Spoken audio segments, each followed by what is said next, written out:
When the times are tough, you show up more, especially when you're scared, especially when it's that vulnerable moment where you don't want to share and ask for help. That's when I need you to ask for help the most. I'm going to ask you to take a leap of faith on yourself. I'm going to ask you to do things that I know is going to make you uncomfortable, knowing that that uncomfortableness is where all growth happens. They don't call it growing pains for no reason. I'm going to ask of you to do more for yourself, your future self, your family, your friends, your community than you're probably comfortable and capable of thinking you can do. So from my heart to your heart, I've been through tough times. They don't last. But the people that are willing to work through the tough times, do the hard things, put themselves out there, share with the world they need help, those people tend to come up higher. They tend to do it faster. They tend to grow. People with high standards rise to the occasion. And we know you're here because you have high standards for yourself.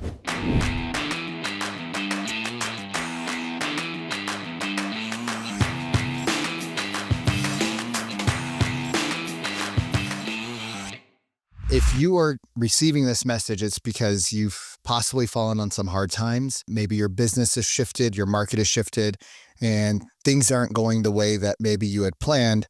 And I get it. Sales is a hard skill to learn.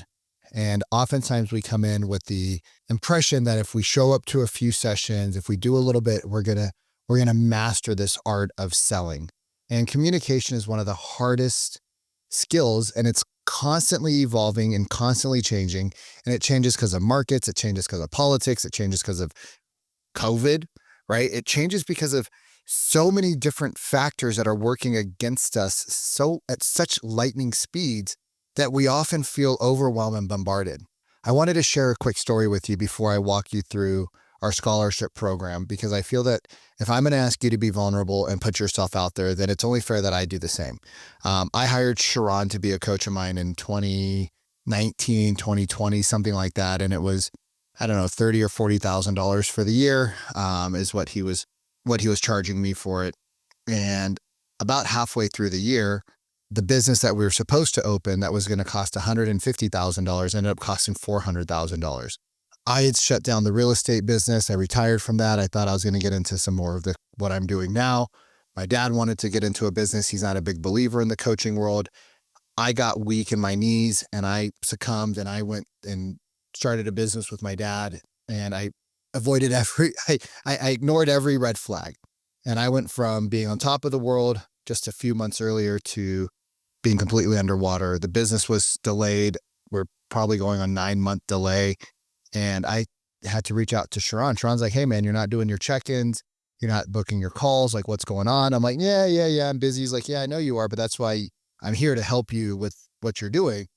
And I go, yeah. He's like, hey bro, can I be real with you? And I'm like, yeah, what's up? He's like, you're not the type of guy that just disappears. So something's going on. Can you just be real and tell me? And I'm like, I just don't have the money to pay you right now. He's like, how much do you owe me right now? And I'm like, I don't know. I think it's like 10K. And he goes, why don't we just create like a payment plan that you feel comfortable? Because like, I don't need the money, Vic, from you, but I know that if you don't pay me, you're not going to show up because you haven't shown up. And he essentially created a scholarship plan. Fast forward a couple years, I hired a guy named Bedros Koulian. It was $50,000 a year, 1 hour per month, right? That's crazy. 50 hours, $50,000 for 1 hour a month. I'd also just done the project with him, which is like kind of like a men's boot camp reset. And I got kicked out of the project. And when we would do our coaching sessions together, about 3 months in, he goes, hey man, what's up? And and I would have to drive to him. Like, I had to come to California. There was no Zoom calls. It was all in person, right? You know, when you're spending that kind of money, it's important to shake hands and get belly to belly. And about 3 months in, he goes, I know what's up. And I go, what's up? He's like, you didn't complete the project. And every time you see me, it reminds you of the project. And I go, yeah. And I go, but I don't have the money. He's like, so why don't you just sign back up? I'm like, dude, it's $15,000. He's like, all right, I'll pay for it. I'm like, what do you mean? He's like, I'll just take one of your payments and I'll just apply that to the project. I was like, well, the other problem is that I don't have the money to continue paying you right now. It's paying like $6,000 or $7,000 a month. We weren't making that kind of money. I had real estate transactions that was funding it. The reason I share this with you is because tough times don't last, tough people do.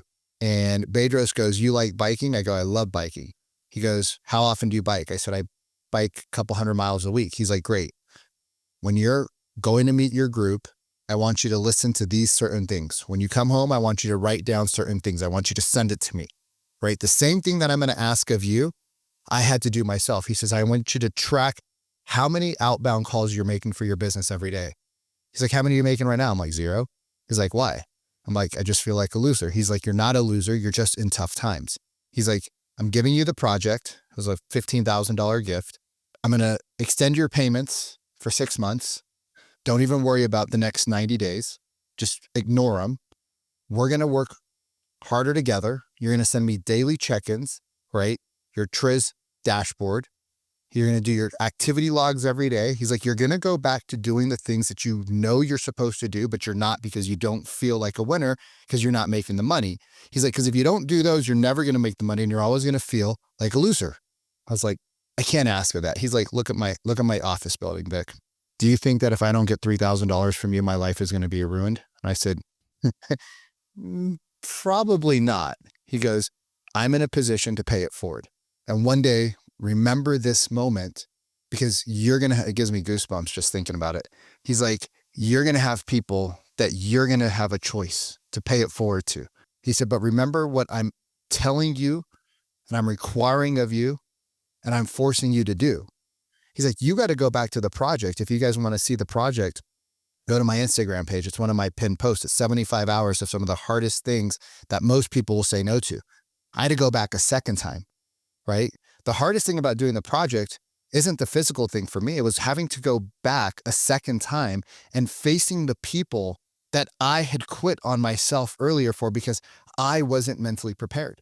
Like literally class 002, I got kicked out of the class. We know that if there's not a little bit of pain, that you're not going to do the work. We know that we need that constant reminder as human beings. It's just part of the human experience. Don't run from us, run to us. Let the community pour into you. They have had tough times. It's not the people that are doing well that think, hey, I need sales training. It's the people that aren't doing well that need sales training. It's the exact opposite. When you're doing well, that's when you should be working out even harder. But our industry is super flawed. And it's not your fault that you got to us a little bit late in the game, right? It's not your fault that the industry told you to spend all your money on everything else other than getting the skills necessary and honing in on those. It's not your fault that people think sales training makes you salesy, right? And you just got to me a little bit late. It is your problem though, and we need to address that head on. My backpack, no joke, my backpack, my sales script. Why? I'm always reviewing it. I'm always reviewing it. Why? Because I care about people's success. And I would not be true to me if I didn't have the best presentation possible, right? Am I as good as somebody else? Probably not. But am I always striving to be my best? Yes, and that's what I want from you. Are you willing to do your tracker, your daily activity tracker? I can tell you when you look at your daily activity trackers, your numbers go up, just like Bedros asked me to do, just like Sharon has asked me to do, just like my coaches in the past have forced me to do, just like right now, my assistant, Louisa, asks me every day, hey, do you have the tracker done? Yeah, I didn't do it. You got to do it, Vic. Leave me alone, Louisa. That's fine. I'll leave you alone, but you got to do it. Can you do it for me? I already did what I can do. You have to do the rest. But I didn't make any sales yesterday. That's why you need to do it. All right, fine, I'll do it. When you see those numbers, you're like, okay, maybe I need to work harder. Maybe I need to listen to what Vic says. When I ask of you to show up to 75 to 80% of our live training sessions, I'm not doing it as a punishment. I'm doing it because I want you to learn. When I ask of you to record your conversations and listen back to them, look, I don't lie. If you want, ask me. I'll show you. I review my sales team's calls every day. We have group training every day. We have one-on-ones every day.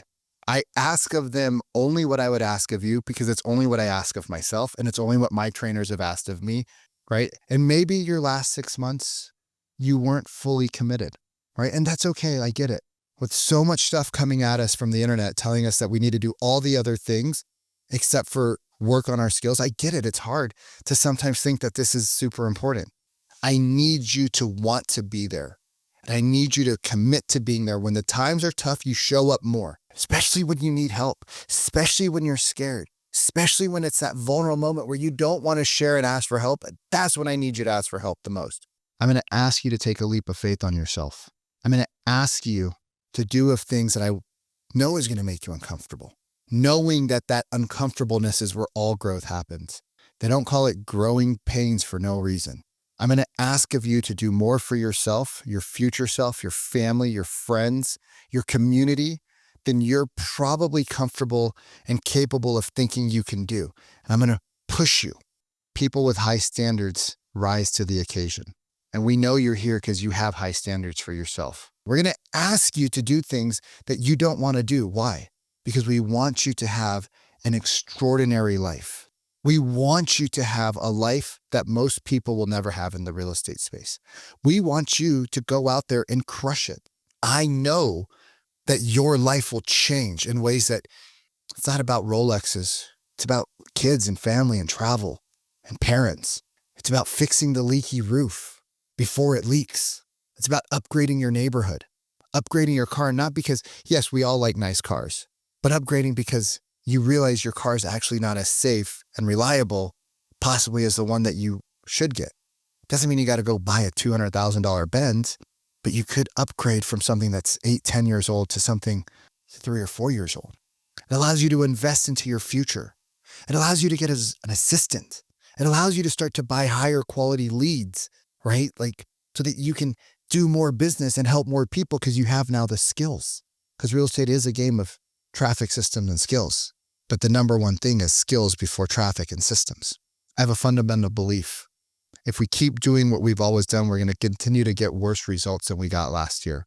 Doing the same thing over and over again is a recipe for disaster. If you choose to go out and do things on your own, I wish you the best. And I hope whoever you find can get you motivated and you're aligned with them so that you can do the work. I hope they have a process that you can plug into and not just some accountability one-on-one calls, because it feels good to not have to share your fears and vulnerability in front of a group of people. I'll tell you though, the people that share their vulnerabilities in front of the group of people are the ones that grow faster. If we stay in the dark, we're always in the dark. The only way to see the light is to lighten up. So from my heart to your heart, I've been through tough times. They don't last. But the people that are willing to work through the tough times, do the hard things, put themselves out there, share with the world they need help, those people tend to come up higher. They tend to do it faster. They tend to grow. And so I will see you soon. And thank you for watching.